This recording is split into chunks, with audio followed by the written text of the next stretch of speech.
Assalamualaikum warahmatullahi wabarakatuh. Perkenalkan, kami dari kelompok 3 akan mempresentasikan materi auditing 1 tentang perencanaan audit.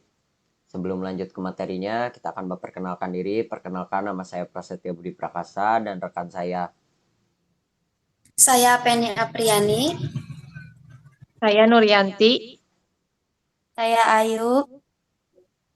Saya Raina Fajar Putri. Baik, langsung saja ke materi yang pertama, perencanaan audit akan dibacakan oleh rekan saya. Perencanaan audit.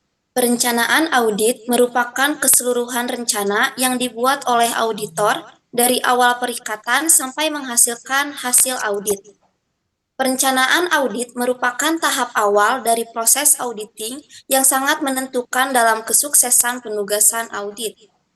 Rencana audit dimaksudkan supaya menjamin bahwa tujuan dari audit tercapai serta berkualitas, ekonomis, efektif, dan efisien.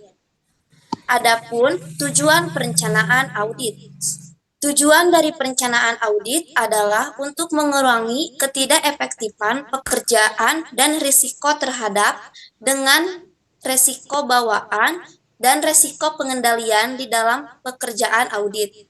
Berikut adalah manfaat audit bagi perusahaan. 1. Menunjukkan diri sebagai perusahaan yang taat hukum. 2. Perlindungan terhadap aset perusahaan. 3. Meningkatkan efisiensi dan produktivitas perusahaan. 4. Mengidentifikasi tingkat kesuksesan sistem kontrol yang ada.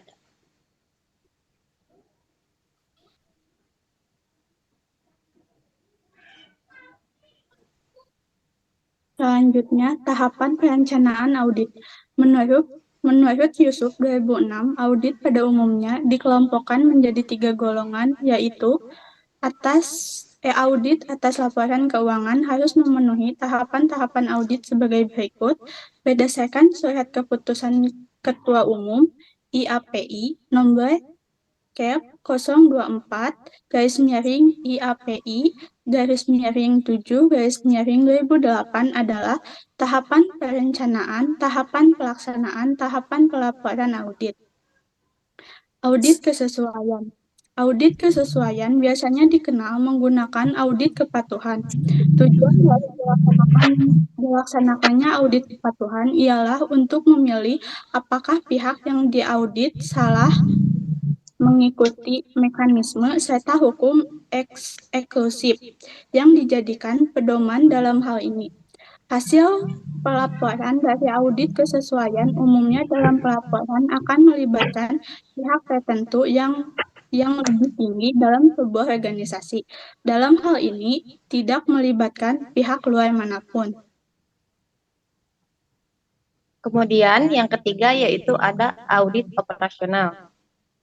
Audit operasional merupakan pengkaji atas setiap bagian yang berasal dari setiap metode serta mekanisme yang sudah ditetapkan oleh suatu organisasi menggunakan tujuan untuk melakukan penilaian efisien dan efektivitas suatu perusahaan, sehingga akibatnya bisa diberikan kepada pihak terkait. Lalu untuk materi selanjutnya, yaitu ada mengenai tahapan perencanaan audit.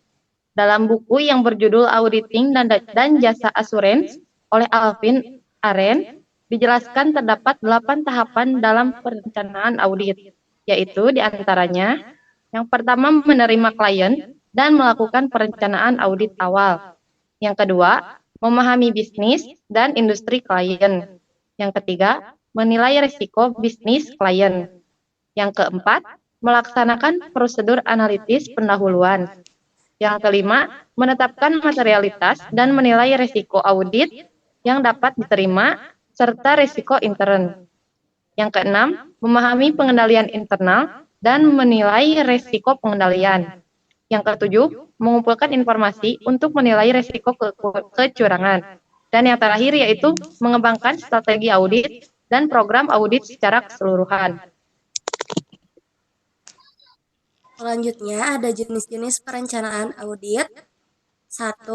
Ada finance atau general audit, yaitu audit yang dilakukan untuk menentukan apakah semua laporan keuangan atau informasi yang telah diverifikasi telah disusun sesuai dengan kriteria tertentu. 2. Special audit atau audit khusus, yaitu audit yang dilakukan pada ruang lingkup audit tertentu sehubungan dengan pengendalian khusus yang ditunjukkan untuk melaporkan kecurangan, digunakan dalam istilah penipuan kontrol khusus. 3. Information Technology atau IT audit, yaitu berbentuk pengawasan dan pengendalian infrastruktur teknologi informasi secara menyeluruh. Yang keempat, ada government audit atau audit sektor publik berdasar ketetapan standar audit aparat pengawasan fungsional pemerintah SAAPFP tahun 1996 oleh Badan Pengawasan Keuangan dan Pembangunan BPKP, maka kekayaan negara yang dikelola oleh pemerintah termasuk dana yang cukup besar. 5. Compliance audit merupakan investigasi yang diterapkan perusahaan apakah telah mematuhi kebijakan dan peraturan yang berlaku. Untuk hal ini, pihak intern perusahaan yang biasa menerapkannya ialah manajemen, dewan komisaris, maupun pihak ekstern, yaitu pemerintah, Bapepam LK, Bank Indonesia, Direktorat Jenderal Pajak, dan lain-lain. Selanjutnya yang keenam yaitu sosial atau environment audit.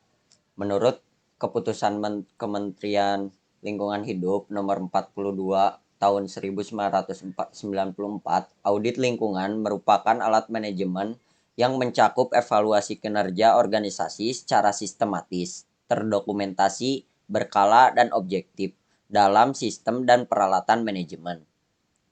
Yang nomor 7, operasional audit atau manajemen audit.